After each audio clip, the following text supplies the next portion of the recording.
YS Jagan కోటరిలో Vijayasai Reddy అత్యంత కీలకంగా వ్యవహరించారన్నది పచ్చి నిజం. కారణాలేవైనా వైసీపీతో పాటు ఆ పార్టీ ద్వారా వచ్చిన రాజ్యసభ సభ్యత్వాన్ని కూడా విడిచిపెట్టారు. రాజకీయాల నుంచి తప్పుకొని వ్యవసాయం చేసుకుంటానని విజయసాయిరెడ్డి మొదట చెప్పారు. నిజమే అనుకున్నారంతా. కానీ 2 రోజుల క్రితం మీడియాతో మాట్లాడుతూ తాను జగన్ కోటరీ వల్ల బయటికి రావాల్సి వచ్చిందని సంచలన కామెంట్స్ చేశారు. ఆ కోటరీ నుంచి బయటపడితే తప్ప వైసీపీకి భవిష్యత్తు ఉండదనే అభిప్రాయాన్ని వ్యక్తం చేశారు. జగన్ మనసులో తనకు స్థానం లేదని అర్థమయ్యాక మనసు విరిగిపోయిందని ఆయన అనడం సంచలనం కలిగించింది. అయితే జగన్‌ను నేరుగా ఆయన విమర్శించలేదు. జగన్ కోటరీని మాత్రమే ఆయన టార్గెట్ చేశారు. దీంతో ఇప్పుడు జగన్ కోటరీపై తీవ్ర చర్చ అయితే సాగుతోంది. జగన్ కోటరీలో ఎవరెవరున్నారు? వాళ్ళు ఏం చేస్తున్నారు? తదితర ప్రశ్నలు వెల్లువెత్తుతున్నాయి. జగన్ కోటరీపై విమర్శలు గుప్పించిన విజయసాయిరెడ్డి కూడా విమర్శల పాలవుతున్నారు ఇప్పుడు. ఎందుకంటే నిన్న మొన్నటి వరకు ఆ కోటరీలో విజయసాయిరెడ్డి కూడా భాగస్వామే. అయితే విజయసాయిరెడ్డిని వైసీపీ నేతలు పట్టించుకోకుండా ఉండాల్సి ఉంది.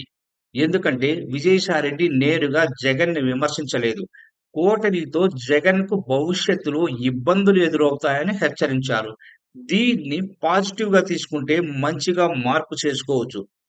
అబ్బే! వైసీపీకి మంచి రోజులు వస్తే ఎలా? వైసీపీ బాగు కోరుకునే వాళ్ళైతే ప్రతి దానికి కోటరీ తెరపైకెందుకొస్తుంది? నిజంగా జగన్ రాజకీయ శ్రేయస్సు కోరుకునే వాళ్ళైతే తెర వెనక ఉంటూ మంచి పనులు చేసేవాళ్ళు. కోటరీపై విజయసాయిరెడ్డి విమర్శలు చేయగానే వైసీపీ నేతల్ని ఆయనపై ఉసిగొల్పారు.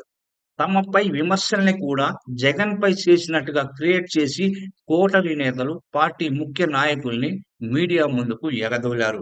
తద్వారా కోటరీనే బలమైందని నిరూపించుకున్న టైం ఇది.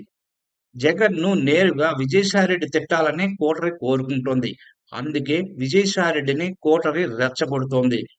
జగన్ కోటరీలో భాగస్వామి అయిన విజయసాయిరెడ్డి గొప్ప సంస్కారి అని ఎవరూ భావించడం లేదు.